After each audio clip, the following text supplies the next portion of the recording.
Hi, my name is Valerie, and today I'm going to show you how I like to make fabric napkins. First, you have to pick the fabric you would like to use. You can use any kind of fabric you want, but I prefer something soft and durable because I like to use these napkins every day and I wash them often. The type of fabric that I chose is an old cotton t-shirt that my husband had that ended up with a hole in it. For my pattern, I have an old paper napkin that I keep. I unfold it, and then when I go to mark out where I want to cut, I add an inch of seam allowance to each side. Now, when I fold my seams, I have this habit of making really narrow seams. So when I go to pin, the fabric that I fold under tends to want to come poking out, and it makes it hard not only to pin but to sew and make sure I have all my layers. So this time I decided that every time I fold, which I folded my seams twice, I was going to press my seams with an iron, and it worked beautifully. It made pinning so much easier and it made sewing a lot less worrisome for me.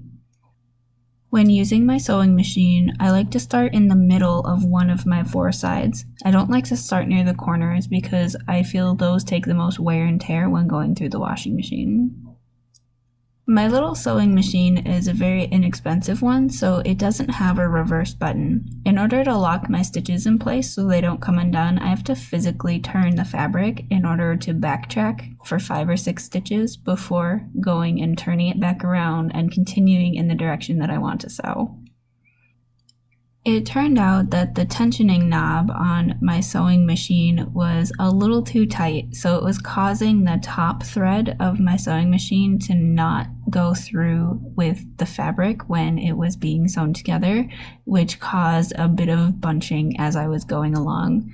I ended up figuring out that I could kind of stretch the fabric out in order to pull on the thread and fix it, but that in turn made the stitches a bit loose.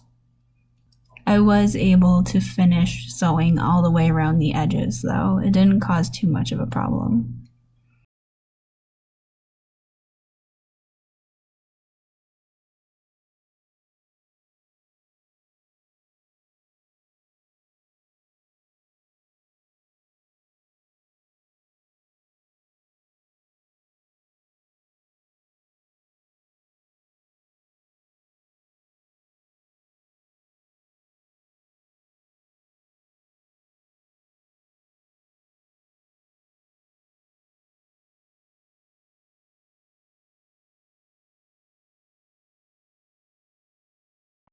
Approaching the corner tends to be a little difficult for the machine.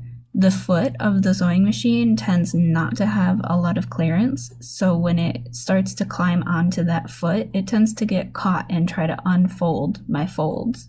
So I have to lift up the foot, adjust the fabric so that I can sew my fold closed.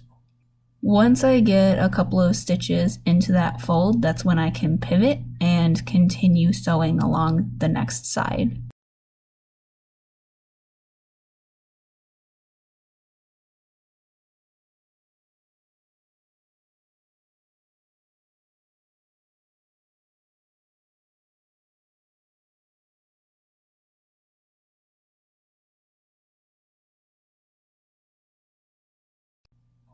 I know you're not supposed to be sewing over your pins, but I give myself such a small seam allowance that I'm always afraid that I'm not going to sew straight and then I'm going to have fabric that just comes out and gets frayed.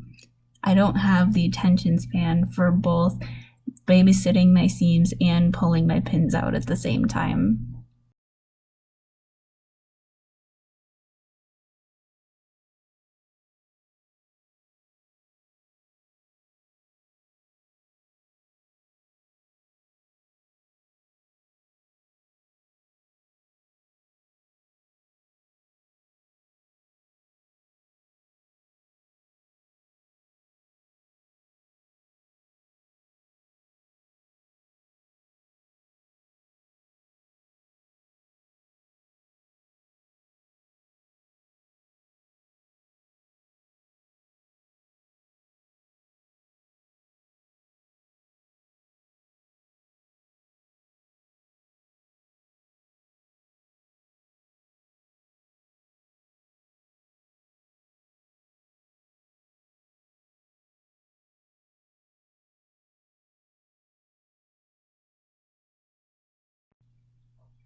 When I get to the end of my sewing, I like to overlap my ending stitches with my beginning stitches just to help lock those beginning stitches a little bit more.